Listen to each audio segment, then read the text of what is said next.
Hello everyone, কেমন আছেন সবাই? পূজা সেলদি কিচেনে আরও একটি ডেলি ব্লগে আপনাদের সবাইকে স্বাগত।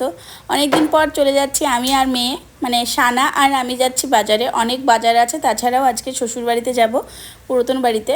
তো বাজারে যাওয়ার সময় দেখছি এদিকে রোদ হচ্ছে, মানে প্রচণ্ড পরিমাণে রোদ, আর এদিকে বৃষ্টি, একসাথে দুটো হচ্ছে। তো ফার্স্টে চলে আসলাম শিবেন্দার দোকানে। এখানে কিছু ফল আর বাবার জন্য কিছু বিস্কুট নিয়ে নেব। তো এখান থেকে ফল বিস্কুট নিয়ে তারপরে যাব মাছ বাজারে। গোটা বৈশাখ মাস আমার শাশুড়ি কিন্তু পুরো নিরামিষ খাই, তো বৈশাখ মাস পার হয়ে গেছে। আর অনেক দিন ধরে যাবো ভাবছি, কিন্তু প্রত্যেক দিন বৃষ্টি হচ্ছে, সেই কারণে যাওয়া হচ্ছে না। আজকে সকালবেলায় বৃষ্টি হচ্ছিল না, ভাবলাম আমি আর না যাই একটু ঘুরে আসি। যেই রাস্তায় বেরিয়েছি অমনি বৃষ্টি শুরু হয়ে গেছে। তো চলে আসলাম মাছ বাজারে। ফল তারপরে বিস্কুট টিস্কুট নেওয়া হয়ে গেছে, এখন মাছ নিব। তো পছন্দের মাছ হচ্ছে ইলিশ মাছ, মানে আমার শাশুড়ি ইলিশ মাছ খেতে ভীষণ ভালোবাসে। তাছাড়া অন্য মাছ খুব একটা খায় না, ইলিশ মাছটাই সব থেকে ভালোবাসে। যেহেতু গোটা এক মাস মাছ খাইনি, সেই কারণে ইলিশ মাছ নিলাম। আর এখানে ছিল অনেক রকমের মাছ। এই দেশি কাতলা মাছটা আমার বেশ ভালো লেগেছে। শাশুড়ির জন্য নিয়েছি ইলিশ মাছ, আর আমাদের বাড়ির জন্য নিয়েছি ভেটকি মাছ। তারপরে চলে আসলাম শ্বশুর বাড়িতে। এটা হচ্ছে আমার শ্বশুর বাড়ি। এখানে 6-7টা বছর কাটিয়েছি।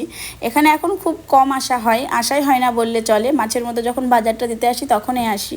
তো চলে আসলাম। এদিকে সানার ভীষণ শরীর খারাপ করেছে, মানে এসেই ফার্স্টে ও মায়ের কোলে, মানে ও যে মাকে ও মা বলে ডাকে, সেই জন্য মায়ের কোলে উঠে পড়েছে। আর এখানে আমি শাশুড়ি মাকে বাজার দিচ্ছি। যে বাজারগুলো একটু আগে করে নিয়ে আসলাম সেইগুলোই এখানে আছে। বাড়ি থেকে আজকে এক্সট্রা কোনো বাজার নিয়ে আসা হয়নি। তো ফল, মাছ আর ওই মিষ্টি এইসবই আছে। এটা হচ্ছে আমার শ্বশুর মশাই। অনেক বয়স হয়ে গেছে, এখন আর হাঁটা চলাফেরা করতে পারে না, এইভাবে শুয়েই থাকে। এটা হচ্ছে শ্বশুরের ঘর, বর্তমানে শ্বশুর মশাইয়ের ঘর। তো এই ঘরে কিছুই নেই, শুধু বাবা একাই বসে থাকে, এখানে শুয়ে থাকে। এটা হচ্ছে আমার শ্বশুর বাড়ির উঠান। এই উঠানটা কিন্তু অনেক বড় ছিল। আমি যখন বিয়ে হয়ে আসি এই উঠানের মধ্যে অনেক গাছ টাছ ছিল, তারপরে বড় ভাসুররা বাড়ি করে, সেসব গাছ টাছ সব কেটে ফেলেছে। এখনও অনেক গাছ আছে যেগুলো এখন ছোট ছোট, আর উঠানটা অনেকটাই ছোট হয়ে গেছে। এটা হচ্ছে বাড়ির ভেতরটা। আর এই জায়গাটা আমার অনেক ভালো লাগে, তার কারণ হচ্ছে চারিপাশে শুধু গাছপালা, সেই কারণে আমার অনেক বেশি ভালো লাগে। এখান থেকে যাওয়ার পর এখন ভীষণ মিস করি। মাঝের মধ্যেই মনে হয় এখান থেকে যদি না যেতাম তাহলে ভালো হতো। এটা হচ্ছে গোলাপ ফুলের গাছ, কত সুন্দর কালারটা। তারপরে দিদিকে বললাম কিছু কলার পাতা কেটে দিতে। আসলে রাজের আজকে ইচ্ছে হয়েছে ভেটকি মাছের পাতুরি খাবে, তো সেই কারণে কলার পাতাটা নিয়ে এসেছি। আমাদের বাগানে যে কলার পাতাগুলো ছিল সেগুলো ঝড় বৃষ্টির জন্য সব নষ্ট হয়ে গেছে। আর দিদিদের বাড়ির পেছনে অনেক কলার গাছ, ওখান থেকে নিয়ে নিলাম। তো মাছ নিয়ে চলে এসেছি বাজারে, মানে মাছ সবজির বাজার সমস্ত কিছুই করেছি। আর সানার আজকে একটু জ্বর এসেছে, তার জন্য ও চুপচাপ এখন বসে বসে সিঙ্গারা খাচ্ছে। আসার সময় পুজোর জন্য মিষ্টি তারপরে অনেক কিছু নিয়ে আসা হয়েছে, সেইগুলোর ভিডিও করা হয়নি। তারপরে আমি যাচ্ছি ফুল তুলতে, আর আমার সাথে ও এখন যাবে ফুল তুলতে। ওকে বারণ করছি যে তোর জ্বর এসেছে, তোকে যেতে হবে না। তো যাওয়ার জন্য রেডি। সাথে আবার অরিও ওর সাথে যাচ্ছে ফুল তুলতে, কিন্তু অরিওকে এখন বাইরে বের করা যাবে না, কারণ বাইরে প্রচণ্ড পরিমাণে কাদা, আর ওকে বের করলে ওর পুরো গায়ে কাদা লেগে যাবে। বাইরে এসে দেখছি কালু ভলু এখানে আছে। কালুর সাথে কালু দুটো বাচ্চা আছে। 4টে বাচ্চা হয়েছিল, দুটো বাচ্চা মারা গেছে, এখন বর্তমানে দুটো বাচ্চা আছে। অনেক দিন পর আমি আর সানা আসলাম বাগানে এখন ফুল তুলতে আসাই হয় না। ছাদে প্রচুর ফুল গাছ লাগানো হয়েছে, সেখানে প্রচুর পরিমাণে ফুল হয়, তো সেই কারণে বাগানে আর আসা হয় না। তো বাগানের গেট খোলাই থাকতো, এতদিন সবাই ফুল নিয়ে যেত। যারা ফুল নিয়ে যেত তারা কিন্তু আমার অনেক গাছ নষ্টও করে দিয়েছে, প্রচুর গাছের ডালপালা সব ভেঙে রেখেছে। তো এটা হচ্ছে আমাদের মৌসুমির গাছ। সানা এখন দেখছে ভেতরে মৌসুমিগুলো কত বড় হয়েছে। আর বাগানে মাটি তোলা হয়েছে, সেই কারণে বাগানের অর্ধেকটা জায়গায় কিন্তু এইভাবে মাটির অনেক উঁচু হয়ে আছে। তো এই ফুলের গাছটাতে প্রচুর পরিমাণে ফুল হয়। যারা ফুল নিতে আসতো তারা কিভাবে গাছটাকে ভেঙেছে দেখুন, পুরো ডালগুলোই ভাঙা, মানে ভেতরে যতগুলো ডাল ছিল সব ভেঙে দিয়েছে। এমনকি যেই বড় বড় ডালগুলো ভেঙেছে সেই ডালগুলো প্রাচীরের ওই দিকটায় জঙ্গল আছে সেখানে ফেলে দিয়েছে, পুরো গাছটার অর্ধেক অংশই ভেঙে দিয়েছে। তারপরে সবেদা গাছে অনেক সবেদা ছিল, সেইগুলোও তুলে নিয়ে গেছে। এখানে প্রচুর করমচা হয়েছে। করমচার এত পরিমাণ বেশি হয়েছে যে করমচার ডালগুলোই পুরো নুয়ে পড়েছে। ছোটোবেলায় করমচা খেতে বেশ ভালো লাগতো, কিন্তু এখন আর খেতে পারি না টক। তবে আমার মেয়ে প্রচণ্ড টক খায়, সেই কারণে করমচার গাছটা লাগানো, ও মাঝের মধ্যে তুলে নিয়ে খাই। আর এই করমচা তাছাড়া আর কোনো কাজে হয় না, শুধু শুধু নষ্ট হয়, কিন্তু প্রচুর পরিমাণে হয়। পেছনে একটা সবেদা গাছ আছে, তারপরে পেয়ারা গাছ, অনেক রকমের এখানে ফলের গাছ আছে। আর যা মেঘ করেছে মনে হচ্ছে যেন এখনই বৃষ্টি শুরু হয়ে যাবে। তো এখানে আছে নেওয়া গাছ। সানা বলছে মা নেওয়া হয়েছে। তারপরে আমি আর সানা ফুল তুলে নিলাম। প্রচুর ফুল আছে বাগানে, এত ফুল আছে যে ঝুড়িতেই আর আটছে না, পুরো এক ঝুড়ি ফুল তোলা হয়ে গেছে। তারপরে চলে আসলাম বাড়িতে এসে স্নান করে এখন চলে যাচ্ছি ঠাকুর ঘরে। আজকে বৃহস্পতিবার, পুজো করতে অনেকটাই সময় লাগবে, তো সেই কারণে সকাল সকাল চলে এসেছি ঠাকুর ঘরে। আর তাছাড়া আজকের মেঘের পরিস্থিতি যা, মনে হচ্ছে যে কোনো সময় বৃষ্টি হবে। আমার পুজো দেওয়া হয়ে গেছে, আজকে খুব সকাল সকালই পুজোটা দিয়ে নিয়েছি। বিকেলের দিকে একটু ঘুরতে যাব ভেবেছিলাম, সেই জন্যই সকাল সকাল পুজোটা দিয়ে নিলাম।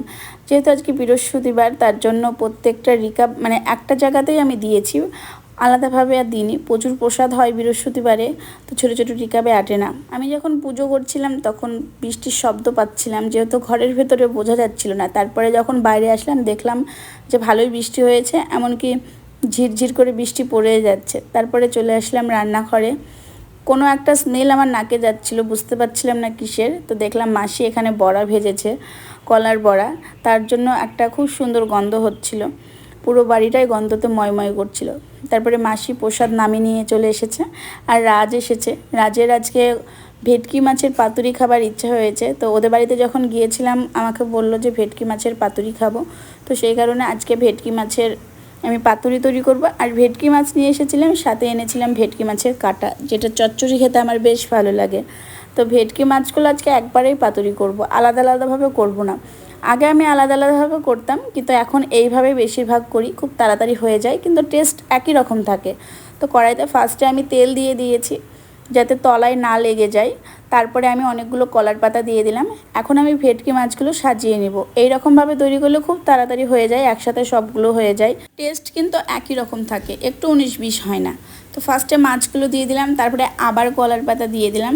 এইরকমভাবে অনেকগুলো কলার পাতা দিয়ে দেবো। এবার আমি খুব ভালোভাবে এটাকে ঢেকে দেবো। তো এই কড়াই ঢাকার যে ঢাকনাটা সেটা আমার ভেঙে গেছে, তো থালা দিয়ে ঢেকে দিলাম। আর এদিকে আমি যে ভেটকি মাছের কাঁটাগুলো রেখেছিলাম, কাঁটাগুলো দিয়ে এখন আমি চচ্চড়ি বানাবো। তো ফার্স্টে মাছের কাঁটাগুলো ভেজে নিতে হবে খুব ভালোভাবে। তারপরে কিছুটা আলু দিয়েছিলাম, আলুগুলোও ভেজে নিলাম। আলুগুলো যখন ভাজা হয়ে গেল তার মধ্যে দিয়ে দিলাম গরম মশলা, জিরে, শুকনো লঙ্কা, তেজপাতা, সমস্ত কিছু ফোড়ন দেওয়ার পর অনেকটা পরিমাণে পেঁয়াজ আর কাঁচা লঙ্কা, ঝালের মতো, মানে ঝাল যতটা ভালো লাগে সেই রকম আন্দাজ মতো কাঁচা লঙ্কা দিয়েছি এখানে। পেঁয়াজগুলো ভাজার পর কিছু মশলা অ্যাড করেছিলাম, যেটা হচ্ছে ধনে গুঁড়ো, জিরে গুঁড়ো আর অনেকটা পরিমাণে রসুন বাটা। তো সমস্ত কিছু দিয়ে কষানোর পর অল্প অল্প করে জল দেবো, খুব একটা বেশি জল দেবো না, কারণ এটা আমি খুবই শুকনো শুকনো তৈরি করব। তো জলটা যখন ফুটে গেছে, মানে মাছের ঝোলটা যখন ফুটে যাবে, তখন এই মাছের কাঁটাগুলো দিয়ে দেবো। মাছের কাঁটা, ধনেপাতা একসাথেই দিয়ে দিলাম। এখন এটা শুকালেই কিন্তু রেডি হয়ে যাবে। এদিকে আমার কিন্তু ভেটকি মাছের পাতুরিটাও হয়ে গেছে। তো এইরকমভাবে পাতুরি বানালে না অনেকটা সময় তাড়াতাড়ি হয়ে যায়, অনেক সময় বেঁচে যায়। তো পাতুরিটা খুব সুন্দর হয়েছে, খুব সুন্দর একটা গন্ধ আসছে। এদিকে আমার এই যে কাটার যে চচ্চড়ি সেটাও হয়ে গেছে, মানে ঝোলটা পুরো শুকিয়ে গেছে। এরকম শুকনো শুকনোই করব। নামানোর আগে অল্প একটু ঘি আর গরম মশলা দিয়ে দেবো, তাহলে আরও বেশি ভালো লাগে। তো এদিকে চচ্চড়িটাও আমার হয়ে গেছে, এটাই আমার সব থেকে বেশি ভালো লাগে। তো আজকে অনেক কিছু রান্না হয়েছে, সানার খিদে পেয়েছে, সানা এখন খেতে বসেছে। আর সানা কিন্তু সমস্ত কিছু খেতে ভালোবাসে, মানে আমাদের বাড়িতে যত রকমের রান্না হয় সব কিছু দিয়েই ও ভাত খায়। ঝাল টাল নিয়ে ওর কোনো অসুবিধা হয় না, ও ছোটো থেকেই খুব ঝাল খেতে ভালোবাসে। তো এখানে অনেক রকমের রান্না হয়েছে, মানবাটা আছে, তারপরে ইলিশ মাছের লেজে ভর্তা, কলার বড়া, আর ডুমুর ভাজা, মাছের ঝোল, ভেটকি পাতুরি, কাটার চচ্চড়ি, অনেক কিছুই ছিল। আজকের ভিডিওটা এখানেই শেষ করছি। সবাইকে টাটা, সবাই ভালো থাকবেন, দেখা হচ্ছে আবার পরের কোনো ব্লগে।